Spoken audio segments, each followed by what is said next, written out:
नमस्कार, म Umapati Pokharel, national sales head Nepal life insurance. आज म तपाईहरुलाई नेपाल लाइफ इन्स्योरेन्स कम्पनीले भर्खरै बजारमा ल्याएको अति नै आकर्षक जीवन बीमा योजना नेपाल लाइफ सुनौलो भविष्य जीवन बीमा योजनाको बारेमा जानकारी गराउन गइरहेको छु। प्रत्येक मानिस आफ्नो स्वाभिमानमा बाँच्न चाहन्छ। आफू तथा आफ्नो परिवारलाई आर्थिक सङ्कटको सामना कहिल्यै पनि गर्न नपरोस् र आफ्नो वृद्ध अवस्थामा आफू आर्थिक रूपमा कसैको भर पर्न नपरोस् भन्ने चाहना हरेकमा हुन्छ। यही चाहनालाई आत्मसात गर्दै एक बिमा योजनाबाट 2 किसिमको सुविधा उपभोग गर्ने पाउने गरी नेपाल लाइफले नेपाल लाइफ सुनौलो भविष्य जीवन बीमा योजना यहाँहरु समक्ष ल्याएको छ। यस योजनाका मुख्य विशेषताहरू। बिमा योजनाको नाम नेपाल लाइफ सुनौलो भविष्य जीवन बीमा योजना। यो बिमा योजनाको प्रकार सावधिक अग्रिम भुक्तानी तथा आजीवन बिमा मुनाफामा सरिक हुने। प्रवेश उमेर 18 देखि 65 वर्ष हुनेछ। ऐच्छिक सुविधा एडीबी, पीटीडी, पीडब्ल्यूबी, सीआई। सावधि जीवन बिमाको हकमा न्यूनतम 5 वर्षदेखि अधिकतम 35 वर्षसम्मको हुनेछ। विकल्प 2 यानी कि पेन्सन प्लान न्यूनतम 15 वर्षदेखि अधिकतम 62 वर्षसम्म जोखिम वहन हुनेछ।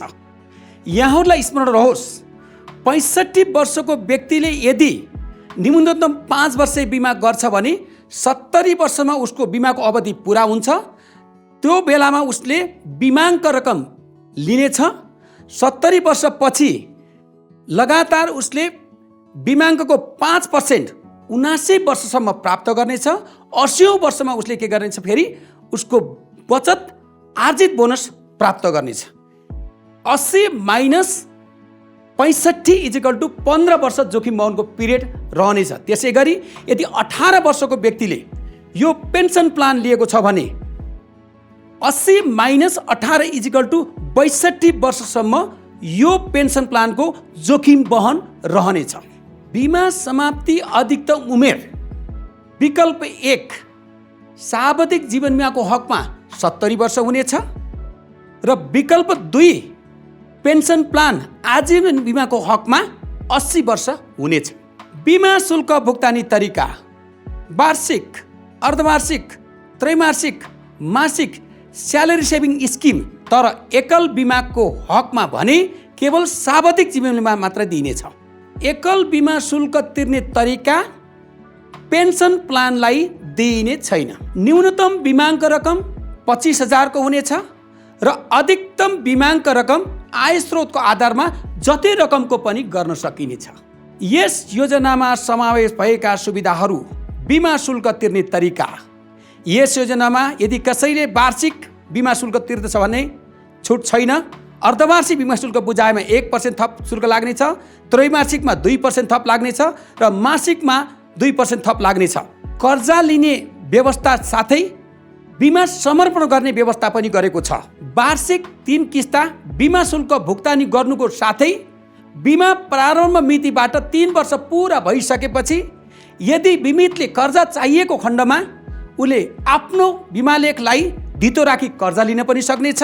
वार्षिक 3 किस्ता पुरा बिमा शुल्क भुक्तानी गर्नुको साथै बिमा प्रारम्भ भएको मितिदेखि 3 वर्ष पुरा भइसकेपछि यदि बिमितले आफूले लिएको बिमा लेखलाई कन्टिन्यू गर्न नसकेको खण्डमा उसले समर्पण मूल्य लिएर पनि जान सक्नेछ। दुर्घटना मृत्यु लाभ सुविधा एडीबी एक्सिडेन्टल डेथ बेनिफिट। 18 वर्षदेखि माथिका बिमितले एडीबीको अतिरिक्त शुल्क तिरी रु 1 करोडसम्मको दुर्घटना लाभ लिन सक्नेछ। बिमा शुल्क छुट तथा पूर्ण अशक्तता सुविधा यानी कि पीटीडी, पीडब्ल्यूबी सुविधा। 18 वर्षदेखि माथि 70 वर्षसम्म पीटीडी, पीडब्ल्यूबी सुविधा दिइनेछ। यसको अधिकतम बिमाङ्क रकम 1 करोडको हुनेछ। घातक रोग सुविधा यानी कि सीआई, क्रिटिकल इलनेस सुविधा।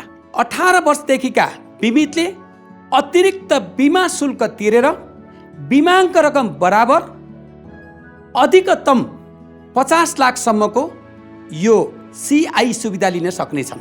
बिमाको रकम भुक्तानी पाउने अवस्था। विकल्प 1 सावधि जीवनको हकमा बिमा लेख चालू रही बिमा भुक्तानी अवधिसम्म बिमित जीवित रहेको खण्डमा बिमा लेखमा उल्लेख भएको बिमाको रकम प्लस आर्जित बोनस बिमा अवधि समाप्तिमा एकमुष्ट दिइनेछ। विकल्प 2 यानी कि पेन्सन प्लान आजीवन जीवन बिमा। बिमा लेख चालू रही बिमा भुक्तानी अवधि समाप्ति मितिसम्म बिमित जीवित रहेको खण्डमा बिमाको समाप्ति पश्चात बिमित स्वयंले नै बिमाको रकम प्राप्त गर्न सक्नेछ। यानी कि 70 वर्षको उमेरमा तत्पश्चात उसले बिमाको रकम पाउँछ तर बोनस दिइँदैन। 71 वर्षदेखि लिएर 79 वर्षसम्म उसले बिमाको 5% पेन्सन प्राप्त गर्दै जानेछ। 80औं वर्षमा उसले जम्मा भएको एकमुष्ट बोनस प्राप्त गर्नेछ। बिमा लेख चालू रही बिमा भुक्तानी अवधिभित्र जुनसुकै कारणबाट बिमा लेख अन्तर्गत नपर्ने जोखिम बाहेक बिमितको मृत्यु भएको खण्डमा बिमितको इच्छाको कानुनी हकवालाले बिमाको रकम र आर्जित बोनस एकमुष्ट प्राप्त गर्न सक्नेछ।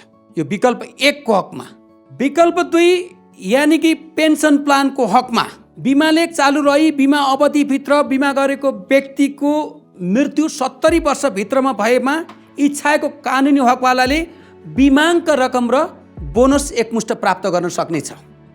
तर 70 वर्षमा बिमाको अवधि पुरा भइसकेपछि पेन्सन प्लान सुरु भइसकेपछि यानी कि एभ्री इयर 5% बिमाको 5% चालु भइसकेपछि 80 वर्षको उमेर पुग्नुभन्दा पहिल्यै यदि बिमितको मृत्यु हुन्छ भने इच्छाको कानुनी हकवालाले बिमाको 50% प्लस बिमा अवधिभर सङ्कलित बोनस एकमुष्ट प्राप्त गर्न सक्नेछ। यदि एडिबी सुविधा एक्सिडेन्टल डेथ बेनिफिट लिएको छ र बिमा चालु रहेको अवस्थामा यदि बिमितको मृत्यु दुर्घटनाको कारणबाट हुन्छ भने अधिकतम 1 करोडसम्म एडिबीको सुविधा दिएको छ। यानी कि 1 करोडको बिमा लिएको व्यक्तिको दुर्घटनाको कारणबाट मृत्यु हुन्छ भने बिमाको रकम 1 करोड प्लस एडिबीको 1 करोड प्लस त्यतिन्जेलसम्मको आर्जित बोनस एकमुष्ट इच्छाको कानुनी हकवालाले प्राप्त गर्न सक्नेछ। विकल्प 1 सावधिक जीवन बिमाको हकमा यदि दुर्घटना मृत्यु लाभ तथा अपाङ्ग अशक्तता सुविधा लिएका बिमा लेख चालू रही बिमा भुक्तानी अवधिभित्र बिमितको दुर्घटनाको कारणबाट स्थायी अङ्गभङ्ग भई अशक्तता भएमा बाँकी बिमा शुल्क भुक्तानीमा छुट दिइनुको साथै अपाङ्ग अशक्तता सुविधा बराबर रकम मासिक 120 समान किस्तामा अपाङ्ग अशक्त बिमितलाई भुक्तानी गरिनेछ। विकल्प 2 पेन्सन प्लानको हकमा यदि दुर्घटना मृत्यु लाभ तथा अपाङ्ग अशक्तता सुविधा लिएका बिमा लेख चालू रही बिमा भुक्तानी अवधिभित्र बिमितको दुर्घटनाको कारणबाट स्थायी अङ्गभङ्ग भई स्थायी अशक्तता भएमा बाँकी बिमा शुल्क भुक्तानीमा छुट दिइनुको साथै अपाङ्ग अशक्तता सुविधा बराबर रकम मासिक 120 समान किस्तामा अपाङ्ग अशक्त बिमितलाई भुक्तानी गरिनेछ। यदि घातक रोग सुविधा CI लिएको अवस्थामा चालु बिमा लेख अन्तर्गत बिमा भुक्तानी अवधिभित्र बिमितको घातक रोग पहिचान भएमा शर्तको अधीनमा रही घातक रोग बापतको 100% रकम बिमितलाई प्रदान गरिनेछ। यसरी हेर्दा नेपाल लाइफ सुनौलो भविष्य जीवन बिमा योजना सावधिक अग्रिम तथा आजीवन जीवन बिमा योजनाले विशेष गरी 2टा कुरा विशेषता बोकेको छ। पहिलो विकल्प 1 सावधिक जीवन बिमामा बिमितले सर्टेन पिरियडको बिमा चालु गर्छ। त्यो बिमा अवधिभर बिमितले बिमा शुल्क भुक्तानी गर्दै जान्छ। बिमाको समाप्तिमा एकमुष्ट बिमाको रकमको बोनस प्राप्त गर्दछ। यो सावधिक जीवन बिमा हो। यसै गरी विकल्प 2 यानी कि पेन्सन प्लान बिमितले एउटा निश्चित अवधिको लागि यानी 18 वर्षदेखि माथिको व्यक्ति 65 वर्षसम्मको व्यक्तिले बिमा लिन पाउनेछन् र एउटा निश्चित पिरियडको लागि उसले बिमा गर्छ। त्यो पिरियडसम्म उसले बिमा शुल्क बुझाउँदै जान्छ। बिमाको समाप्तिमा बिमित स्वयंले नै बिमाको रकम पाउँछ। तत्पश्चात बिमितले बिमा शुल्क बुझाउनु पर्दैन। बिमा अवधि पुरा भइसकेपछि एभ्री इयर बिमाङ्कको 5% बिमितले पेन्सन सरह पेन्सन पाउँदै जान्छ। बिमितको उमेर 79 वर्ष पुगुन्जेलसम्म 5% बिमाङ्कको 5% पेन्सन पाउँदै जान्छ र बिमितको उमेर 80 वर्ष पुग्दा बिमा अवधिभर टोटल जम्मा भएको आर्जित भन्दा एकमुष्ट प्राप्त गर्दछ। यसरी हेर्दा नेपाल लाइफ इन्स्योरेन्स कम्पनीले भर्खरै बजारमा ल्याएको यो नेपाल लाइफ सुनौलो भविष्य जीवन बिमा योजना अतिकै नै आकर्षक भएको हुनाले सम्पूर्णलाई यो बिमा लिनको लागि म हार्दिक अनुरोध गर्दछु।